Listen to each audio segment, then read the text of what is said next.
Bastien, pour continuer, pour donner une vision complète du sujet à nos auditeurs copropriétaires, et pas que d'ailleurs, aussi des bureaux d'études, des architectes qui aussi ont besoin d'accompagner les copropriétaires pour déployer ces solutions, et des syndics.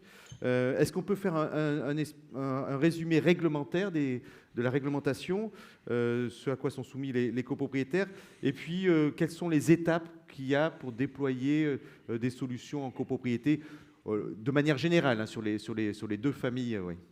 Très bien, faisons ça. Ça me semble effectivement pertinent.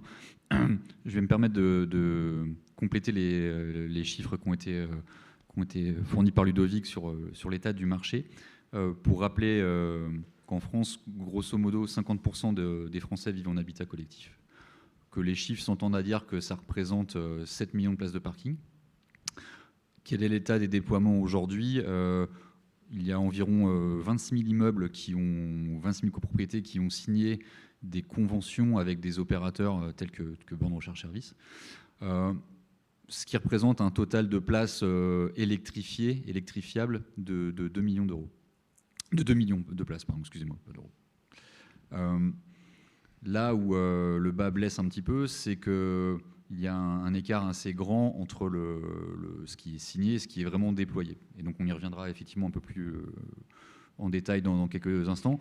La leçon, c'est que ces déploiements prennent du temps. Pour compléter là encore également ce qui a été dit par Ludovic sur cette dualité de notions entre ce qui est l'IRVE, l'équipement collectif et l'équipement privatif. Donc on vous propose ces définitions. Donc la partie IRVE ou infrastructure primaire ou infrastructure collective, c'est ce que vous voyez en vert à droite de l'écran. Donc c'est constitué d'un ou deux points de livraison mis en place par le gestionnaire du réseau de distribution, 2 tableaux électriques et de chemins de câbles pour aller de l'un à l'autre, et 2 câbles évidemment. Et puis à côté de ça, il y a la partie privative, donc c'est une borne de recharge, son câble d'alimentation, ses protections électriques. Donc, dans les solutions qui existent sur le marché, donc la partie de gauche, à savoir la borne, son câble, ses protections, c'est la même dans tous les cas, la partie privative. Là où ça diffère, effectivement, c'est sur la partie collective. Soit, comme le disait Ludovic, on a un point de livraison qui est mutualisé, soit l'autre option, c'est que chacun déploie le sien sur sa place. En termes de réglementation, on a la chance en France que nos gouvernants et le législateur se soient penchés sur le sujet de la recharge en habitat collectif depuis longtemps. Ça s'est fait en plusieurs étapes. D'abord, la loi de 1965 sur les statuts des immeubles. Le droit à la prise a été introduit dans le Code de la construction de l'habitat en 2011. Notre texte structurant qui date de 2017, c'est le décret IRVE, qui a vocation à organiser tout ce qui est relatif à la recharge, tant dans le domaine public que dans le domaine privé. Et puis, on a eu plus récemment la loi d'orientation des mobilités en 2019 et la loi climat-résilience en 2021, si je ne m'abuse. Ce qu'il faut retenir ici, ce que j'aimerais que vous reteniez, c'est que le législateur a beaucoup travaillé, et donc on en est à finalement 3 lois, 14 décrets arrêtés, répartis dans 2 codes, le code de l'énergie et le code de la construction de l'habitat. Et que du coup, c'est pas forcément très simple à suivre, ni pour les résidents, ni pour les professionnels qui interviennent dans le secteur. Je veux parler des syndics, des présidents de conseils syndicaux, mais aussi les promoteurs qui doivent rédiger les cahiers des charges pour la construction d'immeubles futurs. Donc on a essayé ici de vous présenter comment ça se répartissait. Donc la réglementation, elle couvre à la fois ce qui traite de l'infrastructure collective, des infrastructures collectives, et à la fois ce qui traite des bornes des utilisateurs. Donc côté utilisateur, le droit à la prise était défini en 2011 dans le Code de la construction de l'habitat, donc il donne le droit à chaque résident, et j'insiste sur résident, pas copropriétaire, c'est un locataire également, d'obtenir une solution de recharge sur son espace privatif. Le Code de la construction de l'habitat définit aussi comment tout cela ça doit s'organiser en termes de délais, de délais légaux, de délais de saisie, et de documentation, de convention entre le prestataire du résident et la copropriété, donc en définissant une convention. Donc ça s'applique dans le neuf et dans l'existant. Côté infrastructure primaire, il n'y a aujourd'hui pas d'obligation dans la loi de déployer sur de l'existant. Ce qu'a introduit la loi, c'est une obligation pour les bâtiments neufs, donc ça a commencé en 2021, ça s'est renforcé jusqu'à en 2017, pardon, puis en 2021. Donc maintenant, les immeubles qui sont en train d'être construits, qui ont un permis de construire déposé depuis 2021, doivent avoir un prééquipement à 100% des places. Donc là, on doit être en mesure de faire venir du câblage pour permettant de raccorder une borne au droit de 100% des places d'un parking. Je précise que ça concerne les parkings intérieurs et extérieurs. Donc l'impact, il n'est pas neutre pour les lots qui sont avec un parking extérieur, puisque faire venir ce type d'équipement sur un parking extérieur avec du génie civil va coûter plus cher qu'en parking intérieur. Et il définit aussi la puissance électrique qui doit être prévue pour alimenter les véhicules qui seront dans ce parking. Et donc on a, sur la partie collective, on a des obligations qui sont à la fois dans le Code de la construction de l'habitat, sur la notion de puissance et de prééquipement, et dans le Code de l'énergie, ce qu'on vient régler, c'est pas tous les cas, mais c'est un cas, qui est le cas de la mise en place de cette infrastructure collective, soit par un opérateur privé, soit par les GRD, sans reste à charge pour la copropriété. Donc le législateur a prévu un cas pour dire voilà comment ça doit s'organiser dans le scénario où la copropriété ne veut pas porter l'investissement. Il y a un trou au sens où le législateur n'impose rien pour le cas où la copropriété souhaite investir elle-même.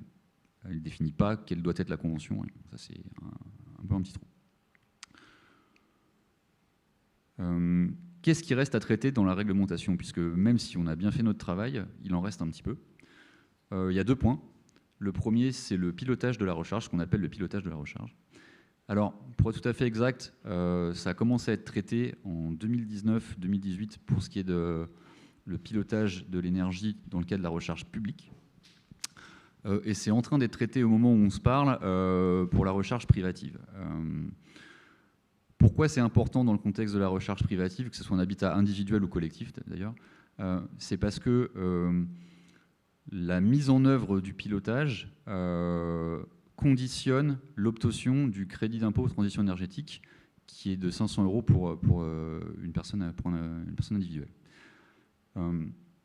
Donc j'ai pas les dernières infos fraîches, mais peut-être Ludovic, t'en as plus que nous. Il y a un projet d'arrêté qui est en cours de finalisation. On peut néanmoins en extraire des tendances qui sont celles qu'on vous présente ici.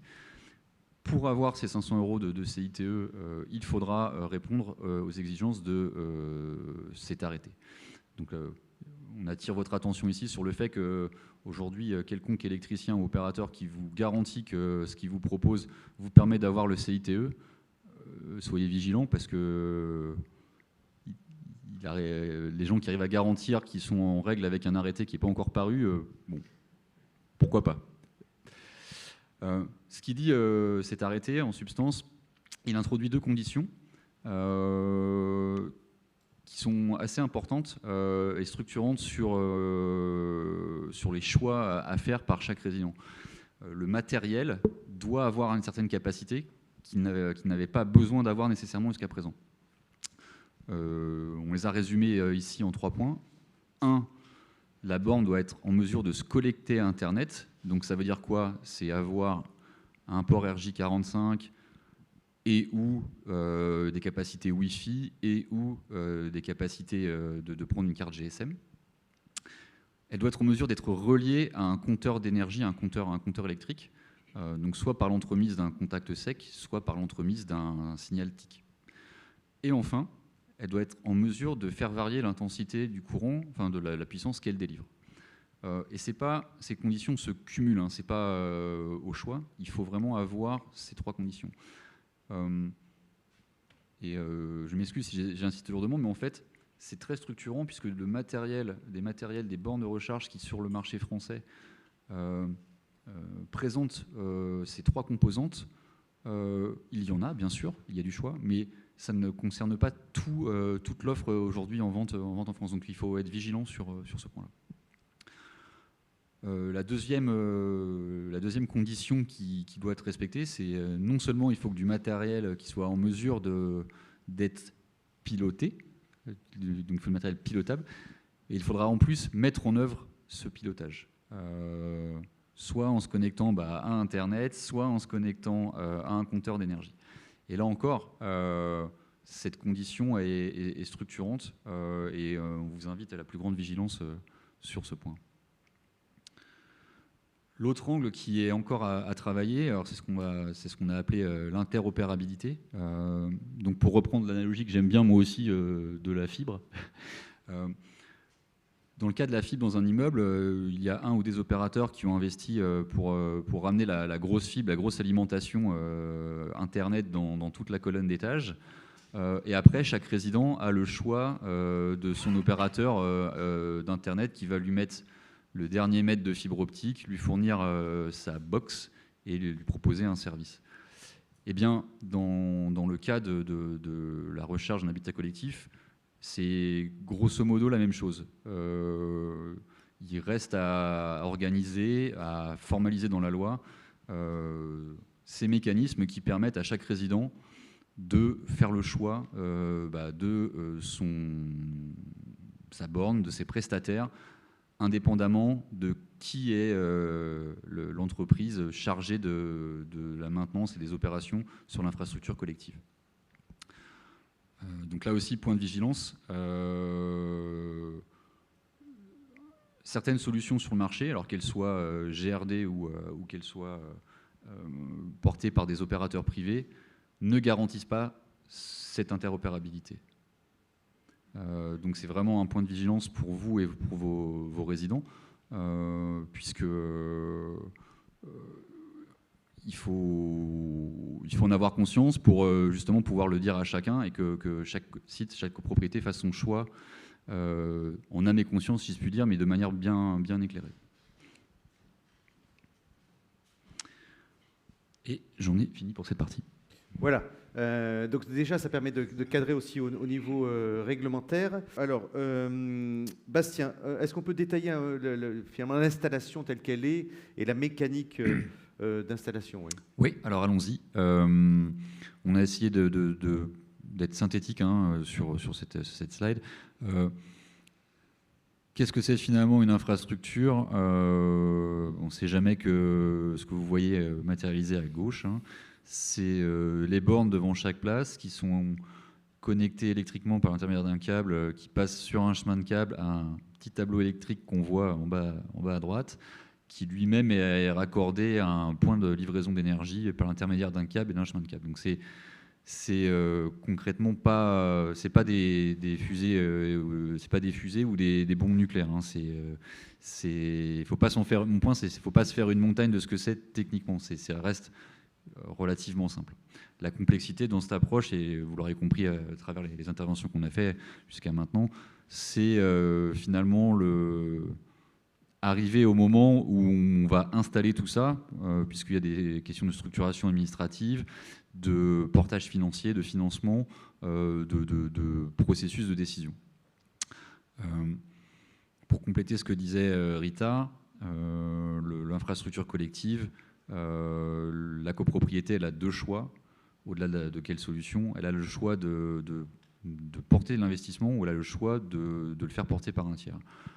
Il y a une portion non négligeable de copropriété qui fait le choix de porter elle-même l'investissement. C'est en général des copropriétés qui sont pas trop grandes, avec un nombre de lots d'appartements qui fait que les gens se connaissent. Il y a encore beaucoup plus de relations personnelles entre les différents résidents. Et là, c'est typiquement un cas où les copropriétés peuvent faire le choix de porter le même investissement. Et puis effectivement, pour les autres, pour toutes les raisons qu'a très bien détaillé Rita, il y a le choix de ne pas porter l'investissement. Donc là, ce qui s'offre à eux, c'est de passer par un opérateur, soit qui va faire le portage financier lui-même, c'est le cas de certains confrères et de BRS dans certains cas, soit passer par un opérateur et la capacité du mécanisme Logivolt à faire le préfinancement de l'infrastructure. Pardon. Donc il y a effectivement trois temps, je veux dire, le choix, l'installation, de l'infrastructure. Et puis après, la mise en place de chaque borne et le service de recharge apporté à chaque résident. Pour rebondir sur ce que disait Rita, quel est l'avantage de la solution d'un opérateur? C'est finalement le fait que pour mettre en place toute cette infrastructure, tous ces services, il n'y a pas un métier, il y en a au moins 5. GRD, installateur d'équipements électriques, installateur de bornes, financeur de bornes, opérateur de bornes au sens entretien, maintenance, opérateur d'infrastructure, c'est-à-dire que c'est bien, on a mis un réseau électrique, mais il faut encore s'en occuper. Donc en fait, pour simplement passer quelques électrons dans une batterie d'une voiture, il y a 5-6 métiers qui sont à mettre en œuvre. La beauté, si je puis dire, des solutions opérateurs, c'est que vous avez un interlocuteur qui est en charge de toute la gestion. Ça a des avantages, ça a des inconvénients. Encore une fois, chacun trouve la solution qui lui convient le mieux. Mais dans la colonne avantage, ça a l'avantage que les rôles et responsabilités sont clairs. S'il y a quelque chose qui ne fonctionne pas ou qui a été mal fait, c'est l'opérateur. Ça ne va pas être l'électricien choisi par un résident qui aura fait rapidement un raccordement entre sa borne et son PDL, ou des fois un résident bricoleur qui l'aura fait lui-même, qui en plus d'installer sa borne aura installé un frigo, une cave à vin, parce que c'est la saison de la chasse et c'est bien d'avoir des bouteilles au frais. Personnellement, j'aime bien. Voilà. Donc en fait, c'est ce que j'aimerais que vous reteniez au-delà de mes blagues douteuses, c'est que le choix, il se pose entre j'ai quelqu'un qui fait du clé en main, tant dans la partie mise en œuvre initiale que tout au long de la vie, puisque pour rebondir encore une fois sur ce que disait Rita, on demande aux gens qui résident dans l'immeuble de choisir l'infrastructure de choisir maintenant l'infrastructure qui va servir maintenant, demain, mais après-demain. Ce qui veut aussi dire que dans la vie d'un immeuble, il y a aussi des gens qui vont arriver et devenir résidents de l'immeuble après cette décision. Et eux aussi, il faut être en mesure de les accompagner et qu'ils ne repartent pas de zéro et qu'ils soient pris en charge, si je puis dire. L'avantage, encore une fois, de la solution opérateur, c'est que les opérateurs font ce travail d'accompagnement. Dans d'autres solutions, ce fameux nouveau résident, il devra contacter son GRD, il devra trouver un électricien, il devra appeler lui-même Consuel, il devra trouver des gens qui vont lui faire les dossiers d'aide. C'est pas du tout impossible, mais c'est une autre architecture, si je puis dire. Pas de jugement de valeur, hein, juste ce que j'aimerais, c'est que vous ayez conscience des sous-jacents de chaque solution. On s'était dit qu'on parlerait un peu délai aussi, Xavier, si je me souviens bien. Allons-y, oui, c'est ça qu'on avait... Donc, je vous ai parlé préalablement des mécanismes légaux et notamment de droit à la prise. Donc ça, c'est le droit de chacun à faire valoir le fait qu'il veut déployer une solution de recharge sur sa place privative. Le petit schéma à droite, pardon.